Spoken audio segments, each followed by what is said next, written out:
Rasul mengatakan, "Wa man kana yu'minu billahi wal yaumil akhir falyaqul khairan aw liyasmut." Kata Rasul, siapa orangnya yang beriman kepada Allah dan beriman kepada hari akhir, maka hendaknya ia berkata baik, ucapannya baik.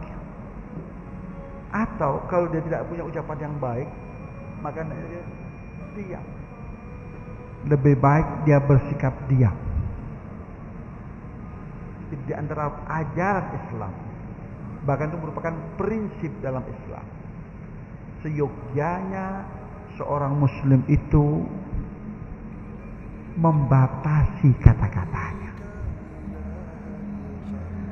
sehingga pepatah Arab mengatakan, kalau perkataan yang baik itu ya ibaratnya adalah perak. Perak itu kan benda yang berharga, benda yang punya nilai kan. Ya. Jika perkataanmu itu seharga perak, maka sikap diammu itu adalah emas. Tapi kalau engkau bersikap diam, itu jauh lebih baik. Jadi di antara ajaran agama kita sebagai makhluk sosial, hendaknya kita menjaga kata-kata kita dan membatasi kata-kata kita, ucapan-ucapan kita. Hendaknya berkata baik atau diam. Itu di antara ajaran Islam, bahkan itu di antara prinsip-prinsip dalam Islam.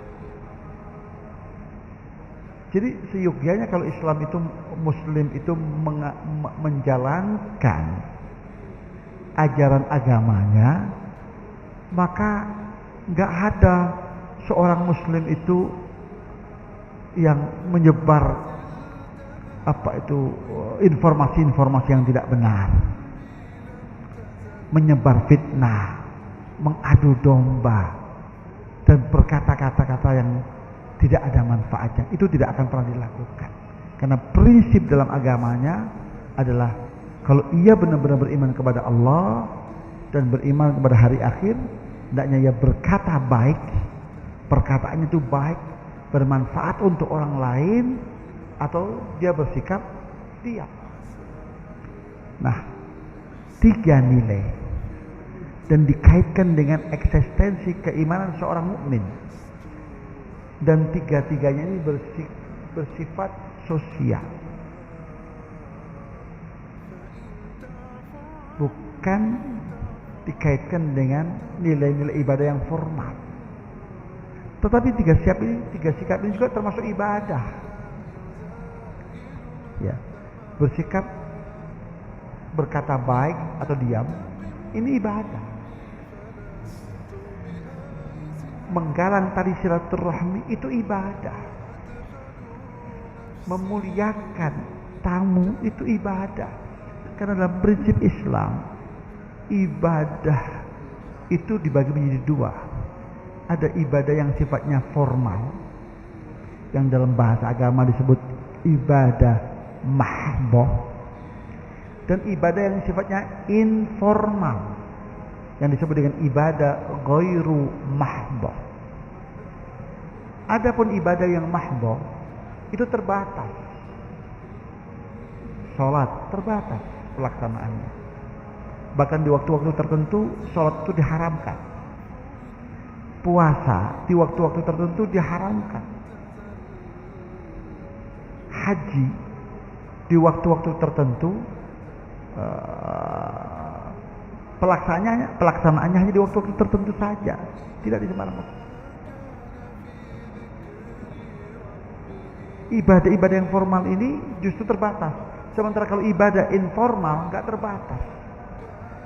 Dan menurut ajaran agama kita, melalui ibadah informal, seluruh kehidupan kita itu bisa bernilai ibadah. Termasuk tadi itu menjamu tamu. Kenapa Anda menjamu tamu? Kenapa Anda bersikap baik terhadap tamu Anda?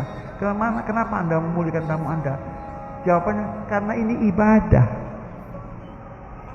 Kenapa Anda menggalang tali silaturahmi? Kenapa kan Anda peduli terhadap mereka, terhadap sanak famili saudara? Kenapa Anda begitu peduli terhadap mereka dan menggalang tali silaturahmi kepada mereka? Jawabannya pasti karena itu ibadah. Kenapa Anda kok minim bicara, lebih banyak diamnya? Karena sikap diam itu ibadah. Ibadah-ibadah informal tadi itu.